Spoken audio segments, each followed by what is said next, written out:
Birthday to তো finally হচ্ছে এটা কেটে দেখার পালা, তাই তো? সাইড থেকে কাটবো, মাঝখান থেকে কাটলেই ভালো। এখানে বেশি বেক হয়ে গেছে নাকি গো? ঠিক আছে চলো, আজকে তো ফার্স্ট টাইম করলাম। এটা ঠান্ডা হতেও দিলি না তুমি।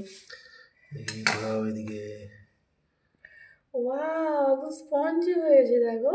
রাখো থালার উপরে, এইদিকে মুখটা ঘুরিয়ে রাখো ক্যামেরার দিকে। এই দেখো ভালো দুটোই হয়েছে। পুরো মানে ভ্যানিলা ফ্লেভারের হচ্ছে, আর অরেঞ্জ ফ্লেভার দিয়েছি, অনেকটা অরেঞ্জ জুস দিয়েছি। এটা স্মেল বেরোচ্ছে। কাটবো, স্লাইস করবো? কাটাও।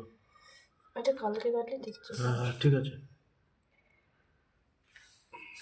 এখন কাটলে কে ফেটে কাট, যাবে। দরকার নেই কাটার, দরকার নেই, সে দাও, এটা হতে দাও।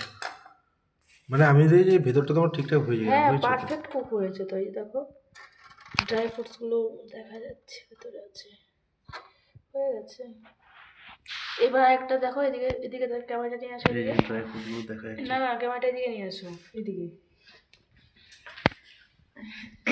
তো আমি একদিনে দুটো এক্সপেরিমেন্ট করেছি। তো এইখানটায় আমি মানে কড়াইতেও বসিয়েছি একটা। এই যে দাঁড়াও আমি দেখাই। এটা কি ওয়ার্ল্ড কাপ? এটা ওয়ার্ল্ড কাপ না, এটা বড় আমাকে আমল দিস্তা বানিয়ে দিয়েছে। ইঞ্জিনিয়ারের কাজ সব বড় বড়। কি কি পাইপ কেটে। তো এটাও দেখো, আশা করছি এটাও ভালো হবে। এটা প্রায় ওই 1 ঘন্টা হয়ে এসেছে বলো। আরও 20-25 মিনিট এটাকে কুক করতে হবে। তবে দেখি, চলো এটা পরে দেখবো।